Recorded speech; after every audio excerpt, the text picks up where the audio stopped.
কি আজব সেলোকাস, কি পিকুলিয়ার দেখেন, একটা দেশের প্রেসিডেন্ট এবং তার বউকে আরেকটা দেশের প্রেসিডেন্ট তার সৈন্য সামন্ত পাঠায় তুলে নিয়ে গেল।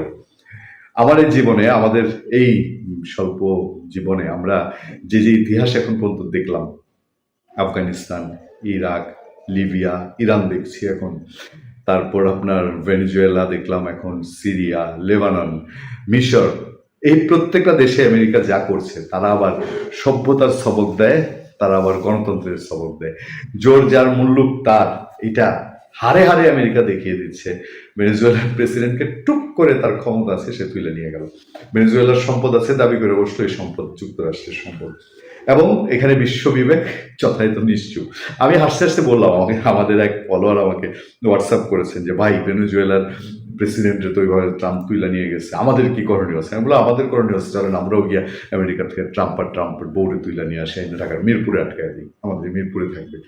এছাড়া আর কি জবাব দেওয়ার আছে বলেন? এগুলা হাসছি, চিন্তা করতে পারেন যে কি ভয়ঙ্কর চিত্র এটা, যে একটা দেশের প্রেসিডেন্টের ইচ্ছা হলো তিনি আরেক দেশের প্রেসিডেন্টে তার বউ সহ তুলে নিয়ে আসছেন।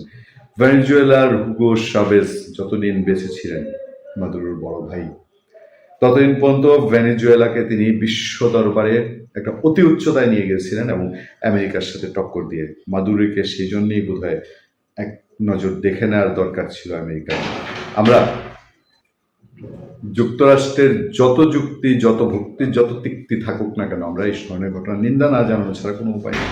ভেনেজুয়েলার আজ বৃহস্পতিবার ভোরে, আমরা শনিবার কথা বলছি, বড় পরিসরে হামলা চালিয়ে দেশটির প্রেসিডেন্ট নিকোলা মাদুরো তার স্ত্রীকে তুলে নিয়ে যাওয়ার কথা জানিয়েছেন যুক্তরাষ্ট্রের প্রেসিডেন্ট ডোনাল্ড ট্রাম্প। ট্রাম্প নিজেই এই খবর জানাচ্ছে যে আমরা এর তুলে নিয়ে আসছি। বোঝেন দেখি কাণ্ড। বিবিসির খবরে বলা হয়, মাদুরোকে কিভাবে ধরা হয়েছে বা কোথায় তাকে কোথায় নিয়ে যাওয়া হয়েছে সে বিষয়ে বিস্তারিত কিছু জানাননি মার্কিন প্রেসিডেন্ট ট্রাম্প। এর আগে যুক্তরাষ্ট্র মাদুরোকে গ্রেফতার করার বিষয়ে তথ্য দেওয়ার জন্য $5 কোটি পুরস্কার ঘোষণা করেছিল। প্রেসিডেন্ট মাদুরোকে যুক্তরাষ্ট্রে তুলে নিয়ে যাওয়ার বিষয়টি ভেনেজুয়েলার সরকার তাৎক্ষণিকভাবে নিশ্চিত করেনি। আজ ভোরে ভেনেজুয়েলা যুক্তরাষ্ট্রের হামলার পর রাজধানী কারাকাসের দুটি গুরুত্বপূর্ণ সামরিক স্থাপনায় বিকট বিস্ফোরণের পর ঘন ধোঁয়া উঠতে দেখা যায়। স্থাপনা দুটি, একটি হলো শহরের কেন্দ্রস্থলে অবস্থিত লা কার্লোটার সামরিক বিমান ঘাঁটি। যাক, এই পৃথিবীতে এই ঘটনা তো নতুন না। আপনার পাকিস্তানে ধরেন ওসামা বিন লাদেন, তার তার দর্শন, তার ইসলাম চেষ্টা, প্রচারের চেষ্টা, রাষ্ট্র ক্ষমতা দখলে, এগুলো নিয়ে বহু তর্ক বিতর্ক থাকতে পারে, আছে, আমার আপনার হয়তো তার সঙ্গে মিল না হবে। কিন্তু ওসামা বিন লাদেনকে তো আমেরিকা পাকিস্তানের ভেতরে নিঃশব্দে অপারেশন চালিয়ে একদম খতম করে দিয়েছিল। এখানে তো কোনো ট্রাইব্যুনাল, বিচার, আদালত, কোনো কিছু নাই। যুক্তরাষ্ট্র মন চেয়েছে, যুক্তরাষ্ট্র শেষ করে। আজকে ভেনেজুয়েলার প্রেসিডেন্টকে যদি শেষ করে দেয়, যে পৃথিবীর কারো কিছু বলার আছে? পৃথিবী যুক্তরাষ্ট্র থেকে, আমেরিকা থেকে বাঁচার জন্য চীন, ইন্ডিয়া, তারা তাদের ক্ষমতা নিজেদের বলয় তৈরি করার চেষ্টা করছে। কিন্তু সারা পৃথিবী আর কোথাও আমেরিকা কি করলো তাতে তার কিছু আসে যায় না।